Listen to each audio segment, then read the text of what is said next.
Hi, my name's Phil. I like talking about politics, and at last, some good news. Not for me, anyway. Labour have won the by-election in Batley and Spen, which has a number of positive outcomes as we get ready to go into a summer where Keir Starmer is going to launch his summer campaign to start appealing to the wider public. Also means George Galloway can bugger off back to Glasgow. So, sorry, Scotland, is your problem again. Could you please stop letting him out? But first, if you'd like to be notified of daily news in politics, please subscribe to the channel and click the bell notification icon. So yeah, I did not expect this. I'll tell you what, nor did a lot of others. People were gearing up for this, for what to do after this. Sarah woke me up this morning. Guess what, she said. I was like, what? Doing my best to pretend I was awake. What? Labour won. I thought, you what? Now, I'd spoken about this election earlier this week and did not intend to do another one afterwards because I pretty much, I thought it was all set. I said at the time, I hadn't seen reliable polls or anything. I didn't really know. You don't always get reliable polls in a by-election. But my pessimism was largely driven by the following facts. And this, if I go through this, you'll start to see, how did Labour win this? Look at the 2019 general election results for that seat. Now, Labour got 42.7%. Okay. The Conservatives were 36%. So that sounds like a comfortable Labour win. But in 2019, it was quite an unusual year in that for once, the Conservatives had the right-wing vote split in large parts of the north of England. Usually, the Conservatives benefit from the left-wing vote being split and they vacuum up all of the right-wing votes. Maybe there's some roundabout the centre-right that will go to the Lib Dems. But in this seat, the Brexit Party just got 3% in 2019 of the vote. So they didn't cost the Conservatives. When I was going, and I did this for every seat in the north of England, and I went through, because basically Labour lost more seats than they really lost. If the Brexit Party, they stood down candidates in Conservative seats, but they didn't stand them down everywhere. If they'd have stood them down everywhere, Labour would have lost even more seats. It was already carnage. I don't even know what the word is above that. There were 20 odd seats that Labour still would have lost that in the end they got away with. And they would have lost some heavyweights as well. And it was, but this was not one of them in my calculation. I went through them because all I was really considering was Labour, Conservative and Brexit Party. So in this particular case, I thought, okay, it's still a Labour win. But there's another dimension to it as well. And this applies in this constituency. And I only found this out last week. There was an independent by the name of Paul Halloran. And he did hold the balance in 2019. Now, I don't know exactly what his politics is. I haven't gone onto his stuff, but I've looked on his stuff, his social media enough to see he represents a group of right-wing campaigners who aren't necessarily fans of the way Boris Johnson runs things right now. He's been quite critical, for example, of the Conservative candidates. He got 12% of the vote in 2019. Now, for an independent, that's huge. Basically, if you added up the Brexit Party, Halloran's independents and the Conservative Party, and the right-wing vote had 51.4%. That's not even counting any few hundred votes that may have gone the way of UKIP or some other right-wing fringe parties. Over 50% of the vote. Now, even if a good chunk of that wouldn't necessarily have voted Conservative, you've got to imagine there was a reason they voted for those other parties. They're obviously not that happy with Boris Johnson's Conservatives at the time. But even if a good chunk just wouldn't have voted for anyone, that would have still been comfortably beating Labour's tally. If even half of those people voted Conservative rather than vote for no one, Labour lost.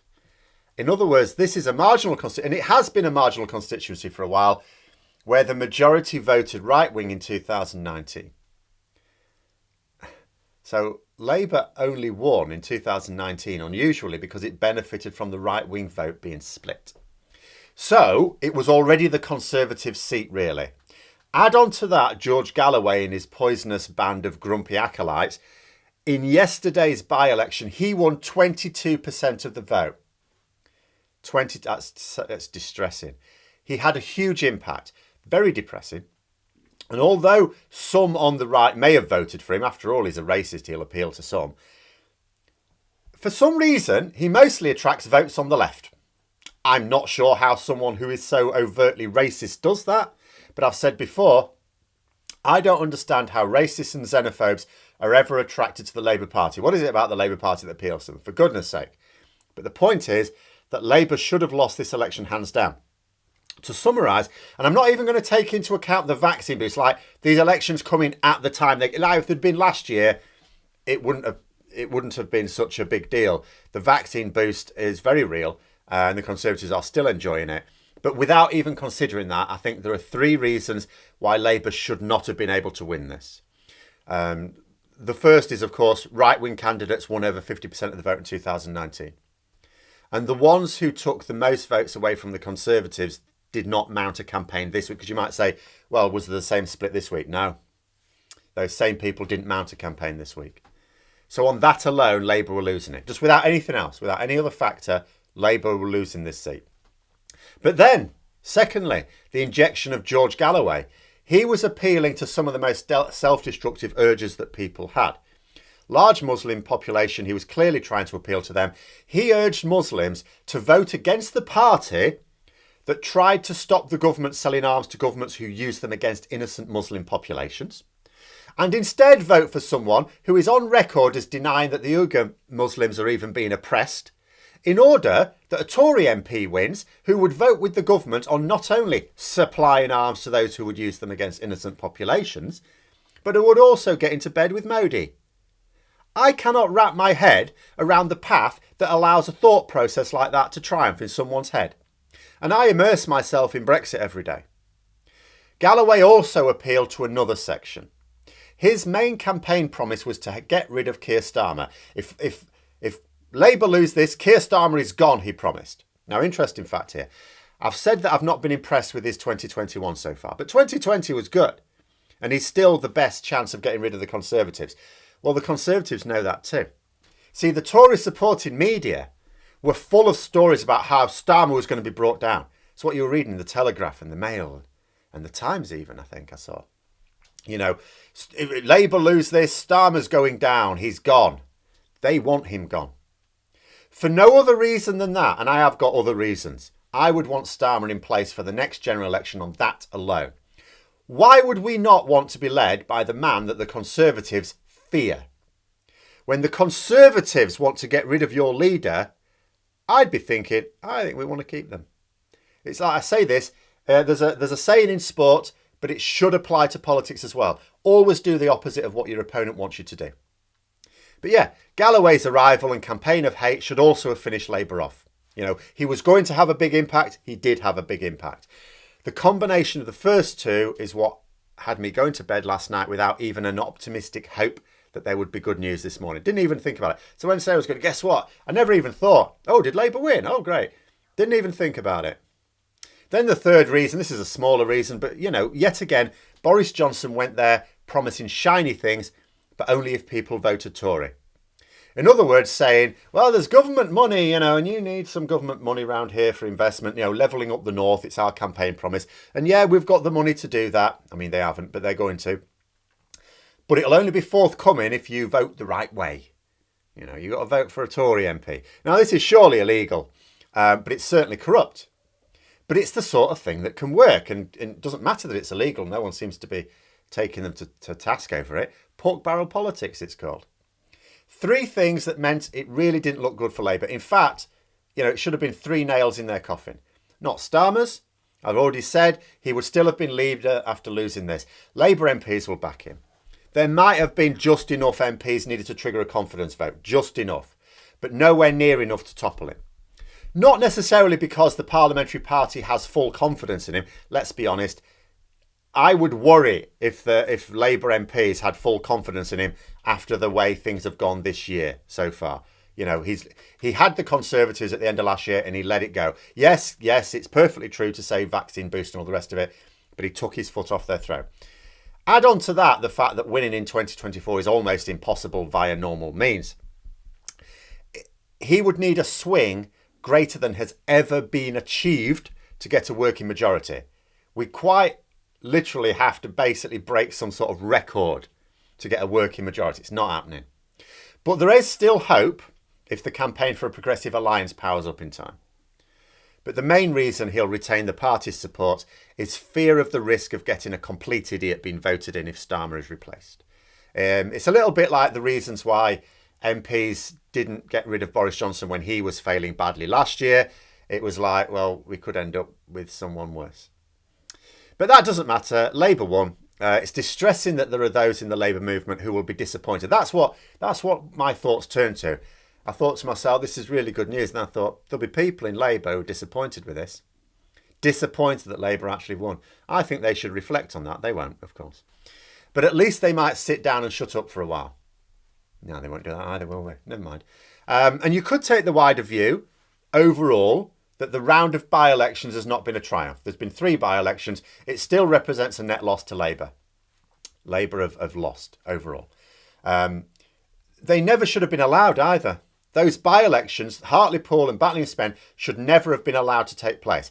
The one the Conservatives lost, they couldn't help that. Their previously sitting MP unfortunately died. But Labour could have stopped both Hartlepool and Batley and Spen from ever being triggered. But at least it's not a net gain for the Conservatives. But that's looking at the wider picture. People don't really look at the wider picture, which in this case works. The most recent result is an unexpected win for Labour. And like I say, this was stunningly unlikely. You know, you could look at it and say, well, they only just won it by a few hundred votes. But they really should have lost it by thousands. There existed the prospect here for Labour to finish in 3rd place. Now, consider what I said about the vote distribution in 2019, the impact of George Galloway. How did Labour win it? That's what I'd like to know now. I have no idea. Yes, Kim Leadbeater represented a very, very strong candidate. And it will be a very powerful moment when she stands up and speaks in Parliament, the same Parliament her murdered sister once frequented. She will get an absolutely mighty cheer from the opposition benches across multiple parties, I imagine. She may even get some from the government benches. But the campaign must also have worked more effectively.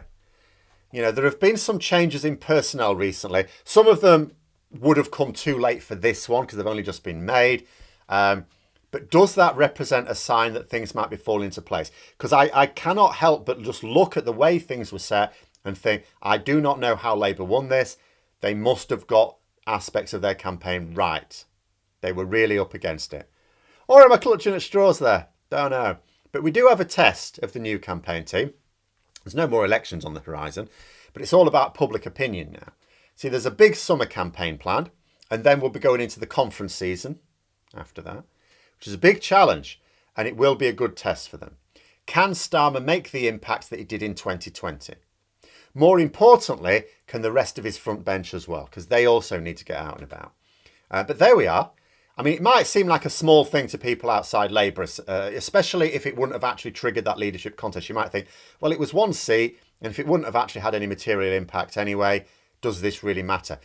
Yet moments like this are absolutely crucial. And it might be stretching a point to compare it to that game for Man United against Nottingham Forest, when I was much younger, where Alex Ferguson was nearly sacked before going on to become the greatest, well, one of the greatest managers that football has ever known. Fans wanted him gone. 1 goal saved his job, and then the club. On small things like that, fate turns. But those are my thoughts. Let me know yours in the comments below. Hope you found the video interesting. If you did, don't forget to click the like button. And if you'd like to support the channel further, please also click the Patreon link for details.